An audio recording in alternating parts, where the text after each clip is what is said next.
Hello everyone. Let's talk about integration. Now, what is integration? Integration is simply what? The inverse of what? Differentiation. So we are talking about the inverse when we talk of integration.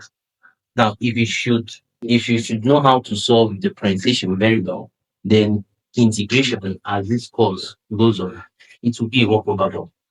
Now, let's say we have a function, we have this.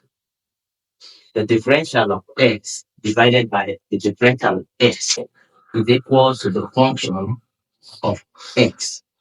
How do we apply our integration? Now, I'm going to apply your integration. What do you guys do? The first was cross multiply. Why are we cross multiplying? We are seeing x here and we are seeing what x here. So we cross multiply so that our x will be in one side and the one without x will be in the other side. So if you cross multiply, you simply be left with what? The differential of x is equal to the function of x multiplied by what? The differential of what? X. What is the next thing? How do you apply your integration? You simply what? You apply your integration sign to both sides of the equation. Then you are left with what? This equation here.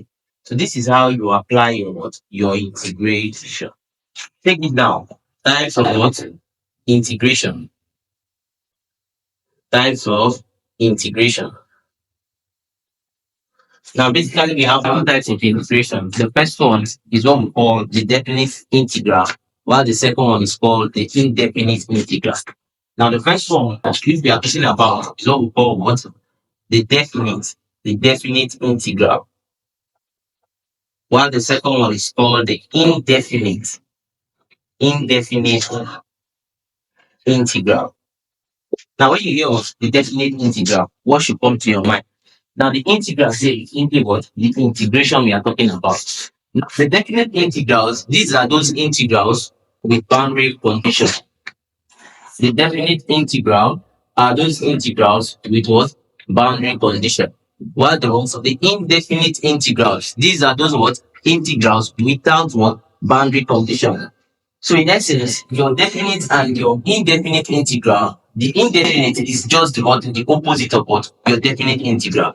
Now, if you have an integration of this man, you have one here and you have what two here. You have x raised to the power n dx. Now, what should come to your mind is how do we identify if this is a definite integral or this is what an indefinite integral? Now, I made mention of what boundary conditions. Boundary conditions. Now, what are these boundary conditions? Now, if you look at this integration here, if you look at this integral then, we are seeing what? We are seeing what? The boundary conditions. And what are the boundary conditions? The one and two. So this is simply what? A definite integral. But what if in the case where we see the integral of what? X raised to the power of what? N dx. What is now this? This is now what? An indefinite integral because it is what? Without what? A boundary condition. So you should know how to identify your definite integral and your what? Your indefinite what? Integral. Take this down. Note, when solving your indefinite integral, add c to it. When solving your indefinite integral, add c at the end of your equation.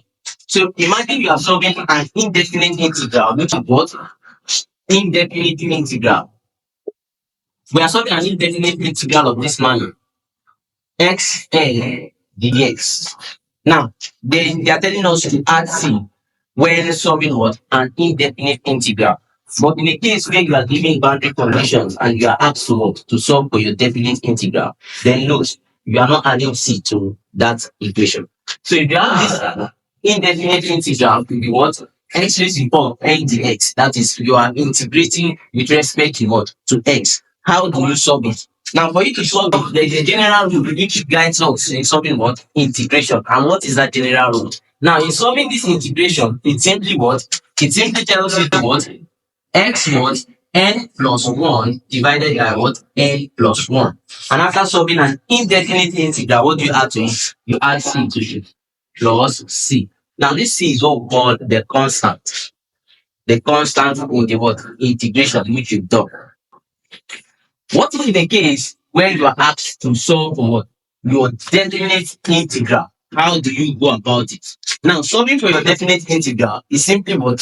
It's simply telling you that after solving this, remove your c, and what are the boundary conditions to given? One and what? Two. This is your lower boundary, and this is your what? This is your higher boundary. So, in solving your definite integral, solving what? 2 and 1, x raised to the power of n dx. This is a boundary, this is definite integral. So when solving this, after solving this, how do you go about it? It's simply what? X n plus 1 divided by what? N plus 1. And you put your what? Your boundary conditions, which is what? 1 and 2.